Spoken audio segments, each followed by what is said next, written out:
All right, AJ. Another classic movie review for you this week. And AJ, we're not going back 10 years. We're not going back 20 years. Are we sticking at 30? 30 again. Oh, AJ, we've spoken about Leonardo DiCaprio once already. It's time to speak about him and Johnny Depp and Juliette Lewis. Because AJ, What's Eating Gilbert Grape is 30 years old. How? Do you know, it's funny because I hadn't heard of Leo back then, and I hadn't even heard of this film until Silver Screen Dude started. And for my sins, I'm only halfway in the film. Yeah, I'm only halfway in the film.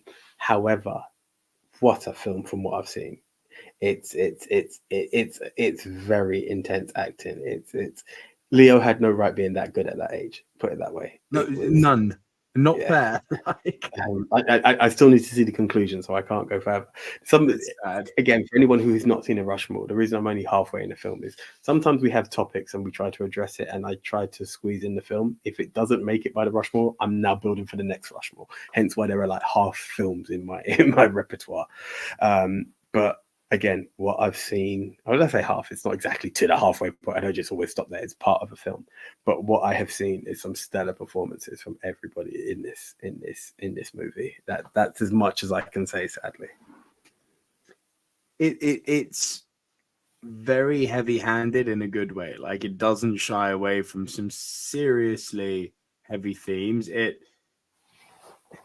I hate to use the R word, but to bring up what Robert Downey Jr. says as blackface in Tropic Thunder, you never go full retard, right? DiCaprio kind of does that in this movie, but he does it in a way which is completely non-offensive. It really, for a child actor to get that type of performance, it's unheard of. Like, when people are like, who's the greatest child actor ever? I'm like, is there a debate here? Like, really? Like, Macaulay Culkin in Home Alone, yeah, great, fine.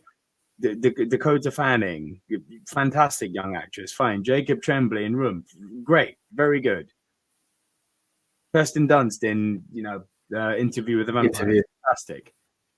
Are you kidding me? Did you see what DiCaprio did here? But you know what's really quite sad is you look at young Johnny Depp and you're like, geez Louise, you're good, aren't you? I mean, obviously DiCaprio steals the show because it's the nature of the performance. It's obviously you're naturally going to gravitate to it more. But the dichotomy of what Johnny Depp's having to deal with wanting to leave but having that responsibility towards his family, which clearly needs him and wouldn't cope without him. He's a brilliant actor. And I know people always pull for Jack Sparrow, which is arguably his biggest role. And he's not really getting work anymore after the Amber Heard trial, despite the fact that he was innocent. It's sad, man, because he's such a freaking talent, Johnny Depp. It's unreal. And this movie hits hard because, we've all got family member who suffers from something. I don't mean on the Leonardo DiCaprio level. I mean on their mother's level, be it alcohol abuse, food abuse, sex abuse, drug abuse, whatever. Like, it's very hard to watch a guy who wants to leave so badly, but who's staying put despite not having anything good to stay put for because of how toxic the family is towards him. It's just a sense of duty, God, duty will kill you. Should we see the trailer?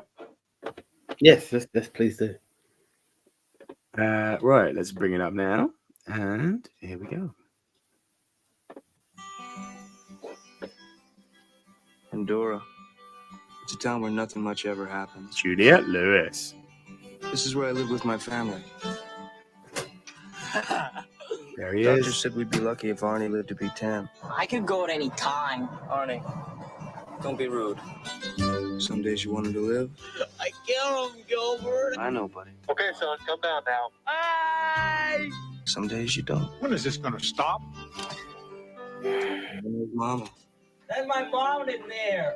You see, with Mama, there's no nice way to break it to you. She's not all that big, Gilbert.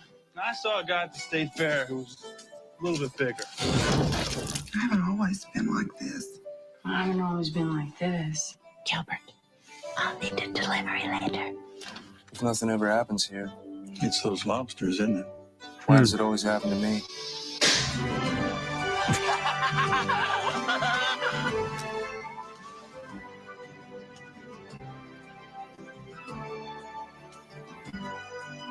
Sometimes I just want to stick her head in heaven and turn on the gas. I got nowhere to go. Gilbert, please don't disappear. See how we're both silent here? It's got its hooks in on you, huh? Yeah. They say there's a reason for everything. My son! Give me my son! Maybe someday I'll figure out what it is. Handsome cat.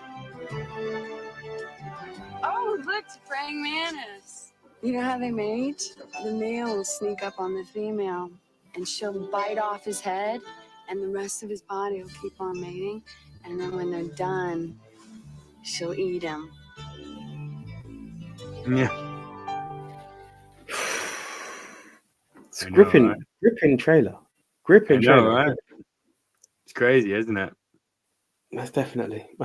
Look, I without having an ending, I'm not saying I'm likely to be disappointed. It's unfair for me to do anything over a 1 thumbs up. I know it might be an injustice, but without seeing an ending, I can't go further. What I can guarantee you is it's not middle ground and it's not a thumbs down. It is definitely a thumbs up, worthy of potentially more on my end. That's all I can truthfully say. It's a movie that I think a lot of people forget about because look, there are so many movies being made nowadays, and it falls into that weird bracket being 30 years old, where I feel like even at 30, people aren't considering it classic territory yet, because when you realize 30 is just early 90s now, it's like, oh no, classic, we got to go back to 40s, 50s, 60s, 70s, 80s. But I think there's still this stigma with people considering the 90s not classic yet, even though it officially now is. It's funny because I think for us as well, if you say a film from 30 years ago without stopping to think, you're thinking 70s. You know, I remember. For sure. But 90s is now classic movie territory. There's no two ways about it. And What's Eating Gilbert Grape is very much one of those classic movies that could so easily get lost in the shuffle. It's not one that enough people speak about, and it's definitely worth a watch. Not just for the performances, but for genuinely the heartfelt story that's there to be had. It's not quite GOAT territory for me, but I give it a 2 thumbs up and an absolute must watch. That's how good Gilbert Grape was.